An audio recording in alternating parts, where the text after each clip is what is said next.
Vulcano Bet i Radio S. Podcast Budi poseban. Dobar dan. Podcast Budi poseban, ponovo smo tu sa vama. Za današnje goste je rečeno da je u stanju da u 3 minute upakuje savremeni život Crnogorca, da li da kažem prosječnog ili ne, potpuno je nebitno. U jednom intervju rekao je da je njegov Kotor izgubio, ili makar ajde bolje reći da gubi prepoznatljivu dušu. Ako je tako, on bi se nekako čini kao lik koji čuva i prenosi izvorni duh drevnog grada.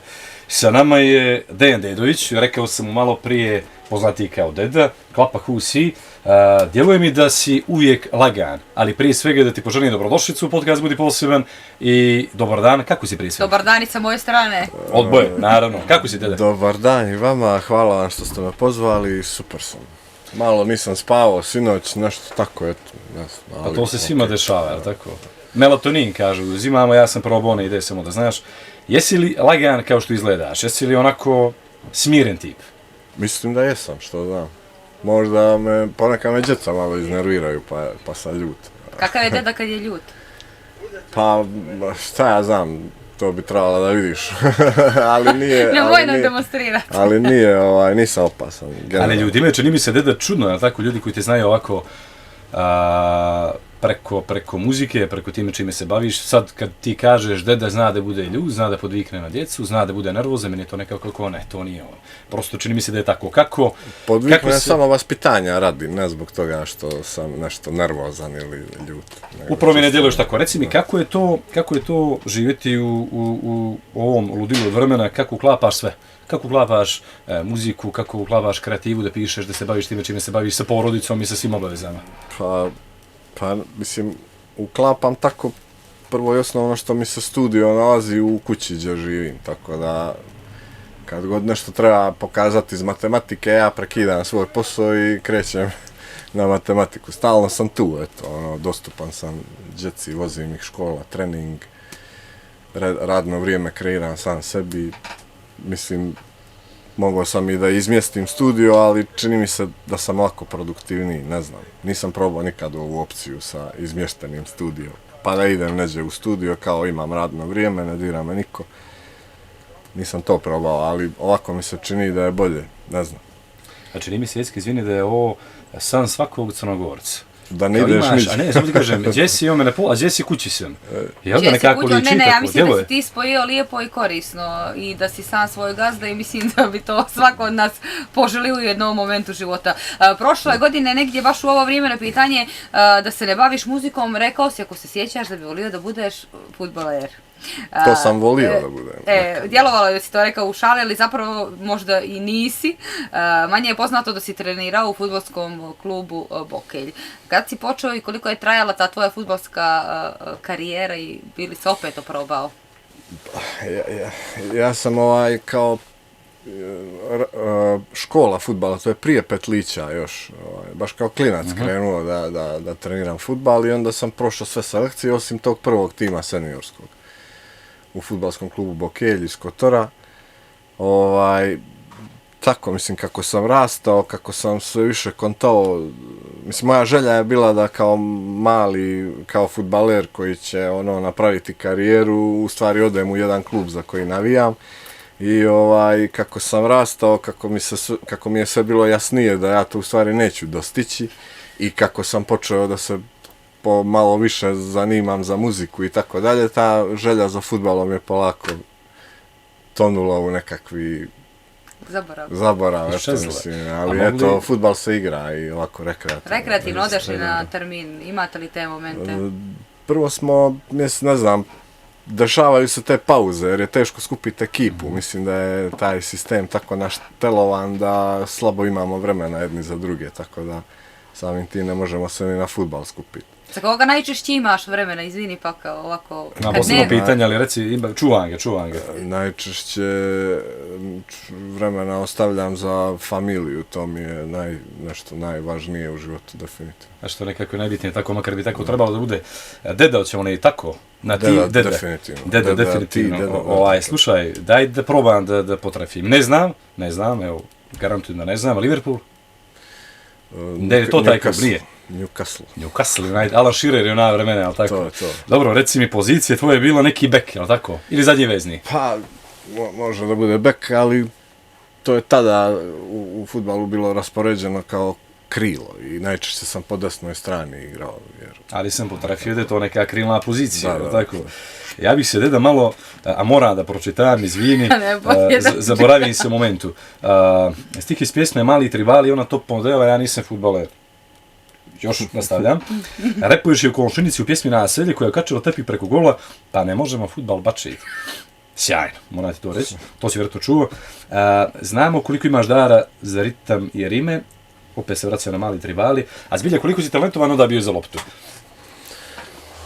Pa mislim da sam bio talentovan kao i generalno klinci sa ovog podneblja. Svi znamo za fudbal već rođenjem, krećemo sa trčanjem, znamo da pravimo nagle pokrete, lijevo, desno, sve to u suštini osnova fudbala, jel tako? Ali nisam imao ono što je trebalo da imam da bih, pod znacima navoda, uspio u tom planu. A to je marljivost, znači strpljenje, uporan rad i sreća, naravno, neizostavno. A moram se samo nadovezati, izvini, je li stvarno postojala neka žena koja je tamo u nekom dilu Kotora ili Kotora, što je i Bokelj, nije Bokelj, moramo se naučiti nekako, koja je stavila tepi preko gola i vi niste mogli igrati. Je li bilo toga stvarno? Pa to je situacija izmišljena za potrebe pjesme, ali Djeluje mi kao stvarno, moram reći. Ne, definitivno su se tepisi stavljali preko golova kako bi se tresli, ali ne kad se igra fudbal. Mislim, znalo se kad se to radi, a kad se ovo radi, to je. A kad već pominjemo loptu koja je to nekada i sad je to, ja želim da vjerujem u to, najzabavniji dječji rekvizit. U nekom intervjuu prije nekoliko godina si rekao da u prodavnicama igračaka lopte najmanje prolaze. Vremena se brzo mijenjaju. Kad sad uporediš moment kad si ti bio dijete i kad ste vi igrali kao djeca i djeca koja se sad igraju, kako praviš paralelu? Kako je to bilo kad se deda igra, mali deda od 10 godina? Gdje ste se kupili, što ste radili? Mislim da su to sve te tehnologije pokvarile, po znacima navoda. Mislim, tehnologija je morala da napreduje i neka je napredovala i treba da napreduje i treba da postoji tehnologija, definitivno. Napreduje sve, pa i to, i da smo mi to imali kao klinci, sigurno bi i mi bili na internet, na ne znam, YouTube-u, nemam pojma. Ali mi to nismo imali, pa smo onda imali to što imamo, time se igramo. Lopta, bicikl. Što ste imali? Ste sami pravili one krpenjače lopte? Kako ste provodili? Ono će da kaže da si mnogo stariji od nas. Pa, mislim, živio sam u to vrijeme sankcija, dešavalo se i to isto kad se nema. Mislim, ja sam se izvještio bio da otšijem fudbal, jedno parče. Romboid onaj, znam nešto je bilo tako. Jeste, otšijem ga fino i izvučem budel, to mi zovemo budel, tu unutrašnju loptu. Otkrijemo gdje je pukla i zakrpimo je, vratimo sve i onda se ponovo to sašije. To sam kao klinac znao dobro da radim i to sam spašavao sam te lopte naše koje su završavale u drače. Zanimala ti košarka pored fudbala, je li tačno? Pa generalno sport. Mi smo kao klinci u naselju igrali vaterpolo, odbojku, košarku i fudbal. Ta 4 sporta su bila maltene svakodnevno upražnjavana. Ja se moram samo vratiti malo na onaj dio tehnologiji, baš si juče, ali ovo je realna situacija, sjedim i gledam nešto na Netflixu, pratim neku seriju već duže vrijeme, ima masu sezona i pomislim stvarno kako ne živimo istim načinom života kao recimo moj otac, moj džed, i onda kad krenu da te kritikuju u nekom momentu, ja sam u tvoje vrijeme radio, ja sam radio, ok, ali potpuno drugačije vrijeme došlo, super, ja sad izađem na kafu da, ne znam, popijem sa nekim piće, ali tehnologija je takva da prosto te zanimaju te stvari. Dobro si rekao, neizostavno i dobro je što je tu. Olakšala je svakako i muzici maksimalno. Pomenuo si, ajde, Kotor je dao evropskog šampiona u vaterpolu, toliko dobrih igrača. Čini mi se da u Boki Kotorskoj prije ne uče da plivaju nego da hodaju. Naravno, nije potpuno tako, ali da li stvarno ljude tamo više zanima vaterpolo nego fudbal ili košarke? To me zanima. Mislim da ne. Ali da je vaterpolo generalno kao sport na tom nivou manje popularan u svijetu i onda se to proporcionalno, mislim, manje se ljudi zainteresuje za taj sport i onda, mislim, ko igra vaterpolo? Igra svega 5 država, jeli? A ko će igrati termin vaterpola, to je isto pitanje, tako dobro. Ko će reći, ajme se pokupimo da igramo termin u Podgorici, recimo. Pa dobro, mi smo to igrali na jedan gol, dobro dolje. na jedan, u Podgorici dobro, da. To je sad druga stvar, mada što da ne i u Podgorici. Super, pa ja kažem, ja uvijek kad odem na more, ako ima neki gol, ja volim da kako neko ima loptu daje da šutne 2-3, uvijek sam volio to. Da. Ali u pravu si u potpuno... suštini, recimo, od Triglava do Đevđelije imamo 5 vaterpolo klubova i 5000 fudbalskih klubova. Da. To je... Se govori o tome, da. Jesi li nekad pratio sport kao navijač? Kakav si kao navijač? Pa jesam kao gledalac sa tribina i kao posmatrač kraj malog ekrana. A nisi bio sa megafonom, ono tako, ajmo bokilji svi. Ne, nisam. Ajmo svi za bokilji. A bih stvarno da pitam to, uvijek mi nekako crnogorske ajkule, vaterpolo, ima ona pjesma, najbolje su crnogorske ajkule i uvijek sam se pitao, recimo da su Montenegresi u onom sastavu još uvijek aktivni, evo vi ste recimo taj bokeški, naš pravi nekako dolje, čini mi se ta rap klopa. Da li će ti, da li si planirao, misli o tome da napraviš neku navijačku pjesmu za reprezentaciju? Planirao nisam. Ajde. Ali mogla bi možda da se desi ukoliko bi, ne znam, pokrenuo neku tu priču s mrtve tačke. Evo ja sam pomenuo, neko će ovdje gleda da čuje, stvarno ti moram reći, nije nikakvo dodoravanje, nekako mi je potpuno realno da to vi napravite, recimo sa trenutno. Pa evo, ja nisam nikad razmišljao, ali sad kad ti to tako kažeš, zaista jeste. Zvuči, tako? Mislim, zaista jeste za očekivati da se tako nešto i desi, što da ne. Mislim, imamo toliko dobrih reprezentacija, mislim, u svim sportovima. Košarkaši, fudbaleri, rukometaši, rukometašice, da, apsolutno. Jesam li rekao već? Ali uglavnom ima dosta dobrih reprezentacija Crne Gore koji s vremena na vrijeme mogu da iznenade, da donesu medalju, tako da treba ih bodriti. U pravu si. Sad ja nju zagrlim i mi sad čekamo navijačku pjesmu. Tražim li previše, da li imaš sad recimo neki moment da... Da nam nešto? Ne nešto, nego jedan stih za reprezentaciju, recimo vaterpolo. Da li ti može doći sad u momentu to da izbaciš nešto iz sebe? Sad ovako u momentu ne, a da već nije rečeno ili da... Već je dosta toga rečeno, tako? Jeste, postoji dosta tih pjesama, ne samo za reprezentaciju Crne Gore, nego i na našem govornom području postoji dosta tih pjesama, pa sad, ne znam, da ne brkam nešto. Ponavljali bi se, tako? Nema veze, nema Ponavljali bi se, tako je. To da ne uzmem nečiji stih. Vidi dedu kako se opuštio. Kao iskopirao me. Ljepše to će si zapisat fino, pa onda da znaš gdje si. Tako i treba.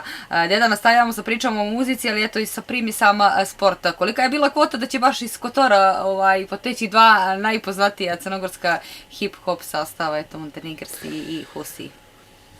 Pa, najmanja je kako se to desilo? Najmanja kvota je na Kotor, kad je hip-hop u pitanju. Stvarno.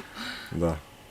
Istorijski grad, pa mislim da je... kultura i hip-hop. Da, mislim, generalno sad kad, mislim, ja volim da gledam one stare emisije iz, ne znam, stare Jugoslavije, dosta toga ima na jednom kanalu koji je poseban za te stare emisije i sad kad se god Kotor pominje, tu se neizostavno pominju umjetnici.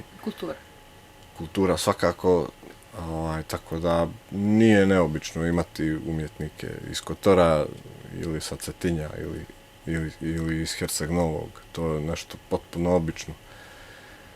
Čini mi se tako. A čini mi se, kada je prije par dana upravo izašla neka rang lista nekog čuvenog časopisa gdje je Kotor bio u 5 najljepših mjesta, ako ne najljepših grada u Evropi, tako nešto. A Crna Gora umeđu 25 najboljih destinacija za odmor na svijetu i sve slike boke, mislim. A pritom smo imali gospođu Škrpjela koja je bila među isto 5 top destinacija kao mjesta. Tako da, apsolutno si u pravom. Da, ako gledamo te neke razglednice koje promovišu Crnu Goru, to su uglavnom spotovi sa 90% materijala iz Kotorske opštine. Jeste, stvarno. Da ne unižavamo ni jedan drugi dio Crne Gore, ali mislim da je to glavna karika kojom raspolažemo kad treba da se predstavimo svijetu. Ispod tog površinskog sloja među vašim pjesmama nalaze se naslage dubokih istina o nama samima. Ti i Noise ste na nekako prijemčiv način sastavili to sve u jedan humor koji je to dobro prošao i koji su ljudi zavoljeli. Da li vam je nekada palo na pamet da ono što vi radite podsjeća i na Živka Nikolića koji je to koristio drugi način, a to je film? Hvala ti puno, eto, mogu to da kažem. To je velika je čast primiti takav kompliment. Milo mi je. A ima ono, izvini, posebno mi je on interesantan u ovom dijelu sa pjesmom Sergeja Četkovića Pusti probleme, gdje kaže a ne bi zaspala smica. Imaš specifičan glas. Volimo na radiju da te puštimo, pa onda to ide. Samo da znaš, imamo čak neki projekat gdje često je bila 2, 3, 4, 5 vaših pjesama, sad nećemo o tome. Jecke, bi samo da se ubacim upravo to. Čini mi se sam gledao da je Sergej pričao o tome Pusti probleme. Ti si pisao tako tekst, ti i Noise, tako? Pa svako je svoj dio. A nešto si ga nazvao, bilo je fuzon, da čuješ ovo, možda ne sjećaš sad, Sergej je tome pričakao, da čuješ, on je to čuo i rekao, wow, ovo će biti super stvari, stvarno se nekako tako... Pa sjećam se da smo nešto tako komunicirali, da sam ja, ne znam, bio lijen da se snimim, pa da to izrendam, pa da mu pošaljem mailom, nego sam ga zvao video pozivom, pa sam mu to tako reprezentovao. Ne mogu se sad sjetiti detalja, ali uglavnom sviđa mi se ta pjesma i drago mi je što smo sa Sergejem napravili zajedničku pjesmu. I mi smo njega neđe prije te pjesme zvali da nam gostuje na jednu pjesmu, ne znam sad tačno koju, ne mogu ni da se sjetim, ali nije mu legla, pa smo onda nekako je ostalo u vazduhu da tražimo gdje ćemo se opet naći i eto, tu smo se našli. Ali nekako je potpuno drugačiji Sergej, tako mi opet kao neko ko je na radiju znamo, ulazimo malo kakvi su zapravo ti ljudi koji pjevaju te pjesme, on je nekako lagana varijanta čovjeka, nekako, ali potom drugačije od tebe u tom smislu, a nekako mu je to leglo, pazi, on je tu bio nekako dinamični, jači, brži, bolji, onda kreće vaš dio, to mi je stvarno bilo super u istina. I kažem ti, onaj tvoj dio gdje kreće zapravo tvoj i dio a on u tom spotu ima malo više radnji nego inače u svojim spotovima. On u tom spotu vozi barku, malo je to dinamičnije, pa možda... Sve ukupno, ali posebno, Jecka će se složiti sa mnom, gdje se kupaš, gdje školjke, a vidi, region cijeli. Svi su o tome. Znači, ta pjesma, ono, pazi, to i Barbari, nema preko toga posebno. Jer je to Montenegro, ako mene to je nema ovdje, to je nema lokalno, da. To si na radiju, pa ti Banja leglo, to je... Ali region, znači, vi ste približili nekako demografiju, topografiju Boke Kotorske ljudima iz regiona, ta pjesma bila nekako baš ono prava za to. Pa sjećam se da je Severina okačila neki svoj story sa ispisanim tekstom referena gdje se kupaš. Tako da nam je to bilo baš zanimljivo, ono, gdje smo došli, rekao, da nas sad, zahvaljujući toj pjesmi, recimo slušaju te zvijezde iz regije, jeli, to je, mislim, baš nedokučivo, nisam nikad to zamislio da će tako da se odigra. Kako je nastala pjesma Gdje se kupaš? Možeš li se sjetiti u kojem momentu? Nastala je pjesma u Mariće, to je naselje u Herceg-Novskoj opštini gdje živi Noizov tata, pa nam je sve te svoje prostorije iznajmio da ubacimo opremu i da se tu družimo, ne znam, 7-10 dana i završili smo cijeli album tu, taj album smo tada tu završili i onda ostao je posljednji, nazovimo ga, radni dan. I ja sam došao iz Kotora i Mario me dočekao, Noise me dočekao sa pjesmom koju su oni postavili kao neku skicu. Ja sam odmah rekao, nevjerovatno kako su to smislili i to je Noise, naravno. Noise je napravio tu ideju i inicijalni tekst i refren. Deđa Sigel Prime je napravio muziku. Ja sam se samo nadogradio sa svojim versom i to je brzo ispalo dobro. To je jedna super cijelina, Jecka. Ključna stvar, pazi sad, koliko si dobar u uređenju rima, to znamo svi. Taj freestyle, tako? To je... Pa freestyle nisam dobar freestyler nikad. Kako nisi?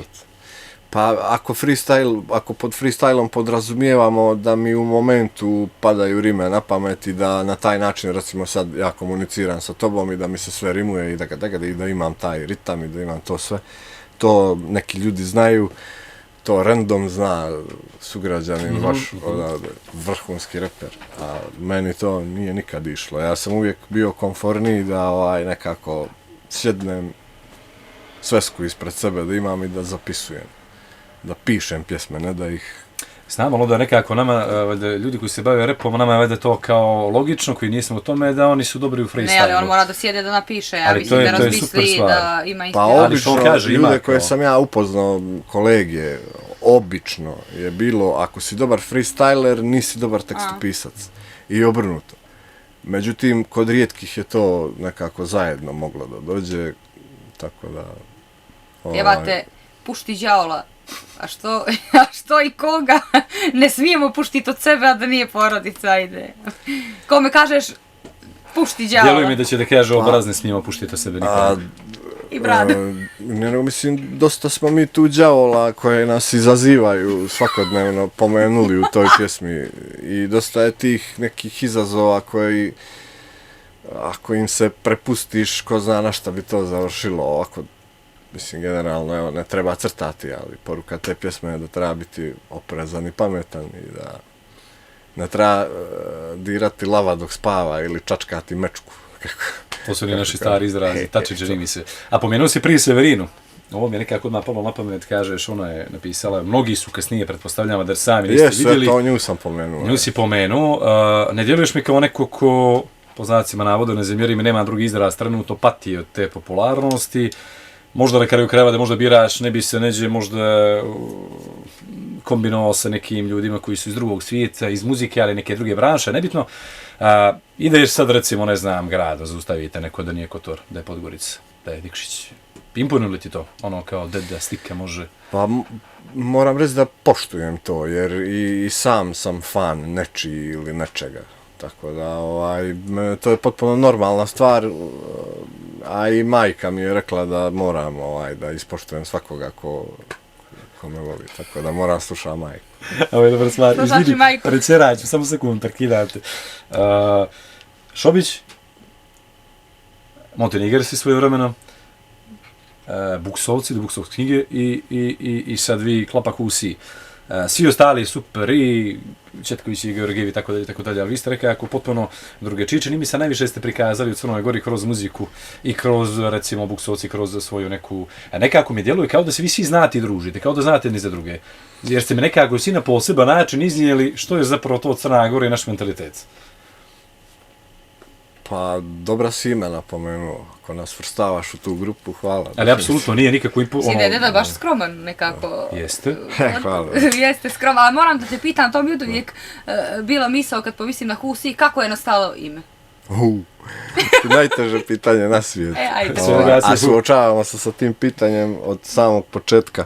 Pa smo u jednom trenutku, a davno, došli na ideju da uvijek drugu priču ispričamo. Kako nas ko pita, za to uvijek neku drugu priču ispričamo. A ja bih voljela pravu da čujemo. Ali ovo ti je ono iz Buksovaca, oni pričaju, ja ti kažem, dobre su mi veze i poveznice za to što imate nešto slično pravu. Si imali prava priča, stvarno?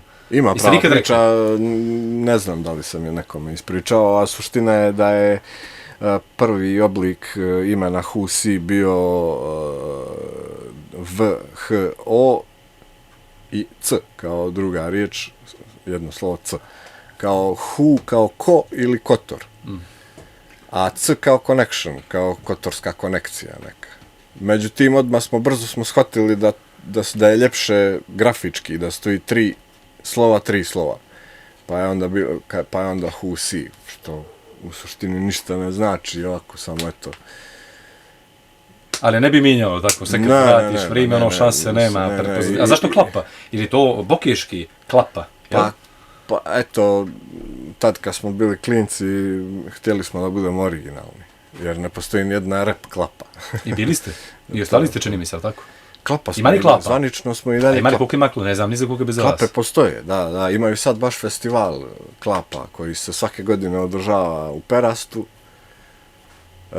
Ove godine danas se otvara i traje 2 dana. Eto, izreklamirali smo nenamjerno. Učili smo nešto, nisam zbilje znao. Mogu samo reći za Peraz da sam bio nedavno, opet prelijepo mjesto. Ideš tamo, tako, bit ćeš dođe? Pa ne idem na taj festival jer sam zauzet drugim stvarima, ali strašno puno skupa, nema veze. A i gužve su. Gužve su velike. Znaš što činim, oguglao sam. Što se tih gužvi tiče, imamo tu jednu džadu i sad bilo što da želiš da završiš ispod pola sata, sat i po, zavisi kako kad, ne možeš završiti. I onda sam nekako se pomirio sa činjenicom da je to tako i da ja to ne mogu promijeniti. Sad kad je sezona haos, jel?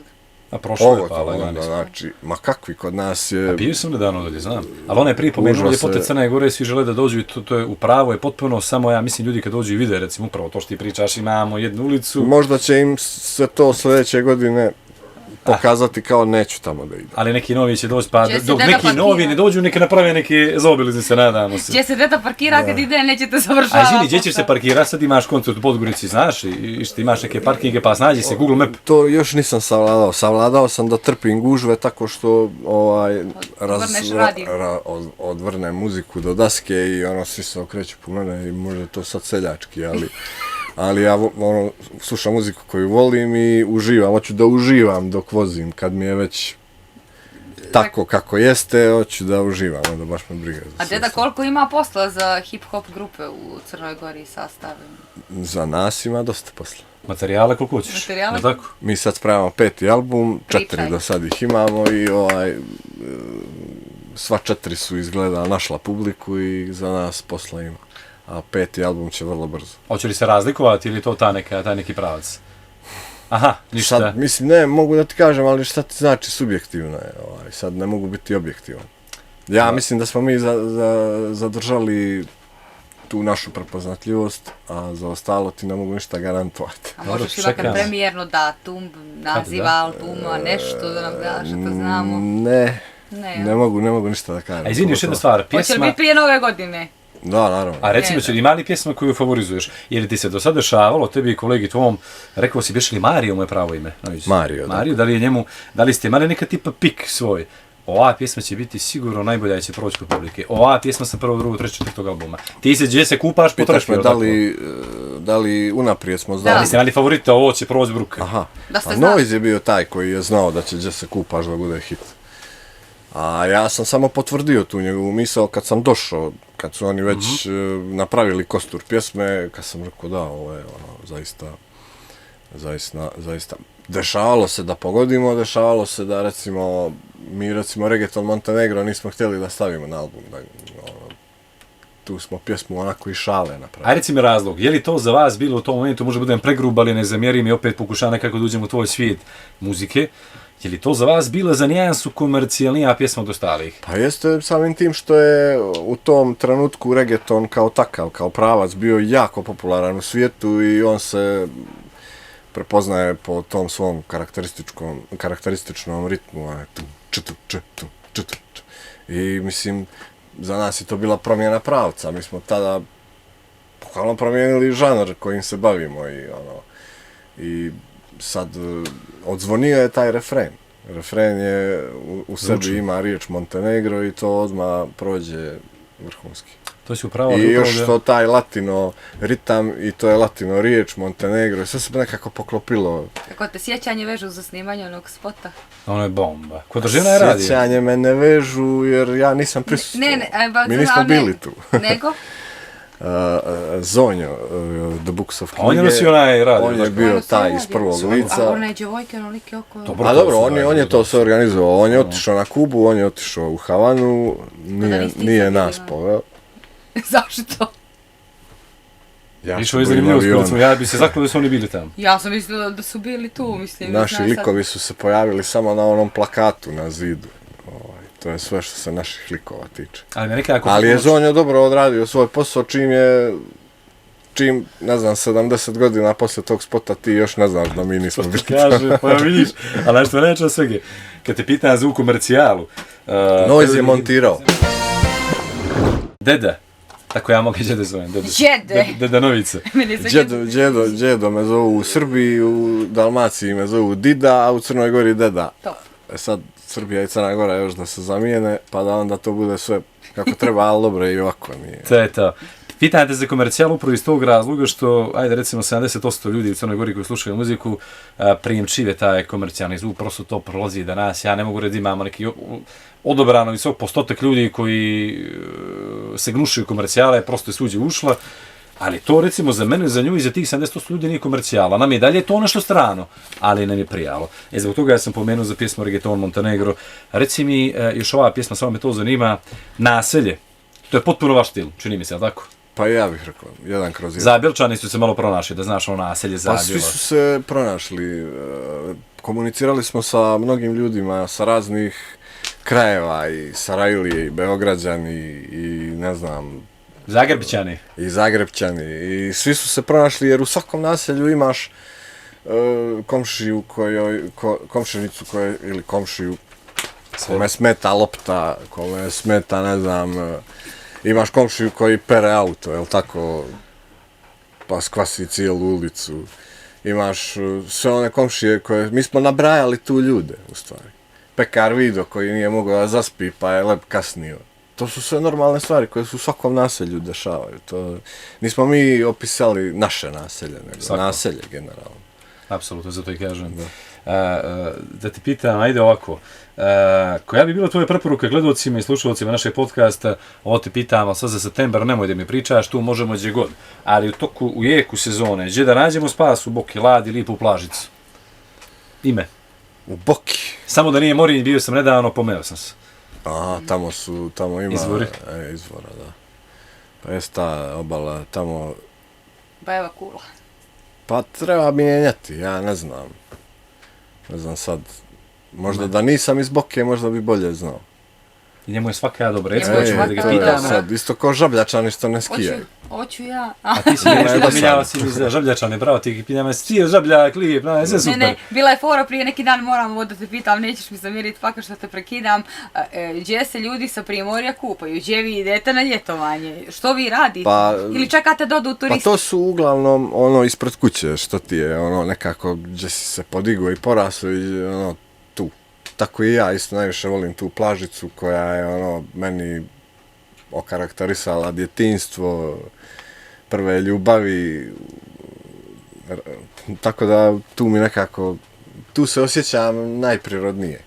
A postoji mnogo lijepih plaža i Luštica je prepuna prelijepih momenata, tako da to se treba poći vidjeti. Možda se nekome neće sviđati ono što se meni sviđa. Upravo tako, zato ti kažeš kao prije za album subjektivni. Ja više volim recimo pontu, sa koje treba skočiti pa se popeti skalama gore, nego pješčanu plažu. Isti sam ti. Pješčana plaža baš nije neki izazov. Ali nekako vi ste, čini mi se, ajde kažem, pogotovo ležaljke i suncobrani. Jao, ono 20 centi za ti kolega, vamo, mislim ne kolega tu, nego svi su ti kolege, onda je prijatelji tu, sabijate se. Htjeli si da ga pitaš za anegdotu, podsjećam te na to. Imaš neku anegdotu dobru sa nekog snimanja koncerta, nešto zanimljivo? Ako nemaš, nije strašno, što ćemo sad? Pa 20 godina Husija sigurno da ima anegdota, ali ja trenutno... Da, evo recimo, sad prvo što mi je palo na pamet. Desilo se da smo došli na red da nastupamo mi i sad Noise je morao hitno da ode do WC-a, organizator je mene vidio, čudi se što nas nema na bini. Ajde, i ja sam nešto popeo na binu i počeo, ne znam, da komuniciram s publikom, a ovaj je bio u toaletu i žurio je umjesto da opušteno završi svoj posao. Ovaj je radio što je radio, već je tako, nećemo u detaljima, neki stomačni je bio 100%. To mi je prvo palo na pamet, ne znam, ima sigurno 1000 anegdota i to bi trebalo snimati, zapisivati ili makar ovako u razgovoru kad smo svi tu ekipa, nešto bi se onda moglo iščupati. Za kraj, evo da prevodimo ovaj lijep razgovor kraju. Deda, po čemu si ti poseban? Naš podcast se zove Budi poseban. Kad razmišljaš o sebi, baš o sebi, po čemu si poseban? Po nadimku. Pa, možda po nadimku. Mada i nisam, jer je meni i otac deda i stric i 2 sina imam, i jedan i drugi su deda. To je sad nisam baš, nije da sam ja jedini deda. Nasljedstvo. Po čemu sam poseban, da kažem sam za sebe? Da. Pa teško je to sad reći, to mi nekako izgleda kao da treba da se pohvalim. Pa malo moramo, malo. Mogu ja da kažem, fizički, kad se čovjek vidi, potpuno se drugačije od starih ljudi koji se bave muzikom ovdje, to je neki moj komentar, rekao sam ti opet ponavljao, vraćam se na priču prije podcaste, Ja vidim neku izgledaš dobricu. lagano. Lagano i neka dobrica, A ne kao. sikirajte se, ljudi, sklepat ćemo Sve ću. tu pjesmu, sve će biti okej. Kuća izgorela. Polaj. Pa dobro, eto, provalili ste neki moj karakter, to je otprilike tako. Ono, lagano ćemo, bez nekakve tenzije, nervoze, možda je to neka glavna moja osobina. Aj, završi se oni, kako biješe stih iz pjesme upravo sa Sergejem Četkovićem, ide onaj, aj molim te, sad ne mogu sjetim, od toga ćemo dobiti svi, znaš što mislim? Miješa, podobne i da. nepodobne, znaš što mislim? Podobne, od toga možemo da dobijemo rogove, to je... Dijelimo se na podobne, nepodobne i nepodobne. Dijelimo se na nepodobne i na podobne, od toga možemo samo da... Dobijemo rogove, tako nešto je bilo, znam.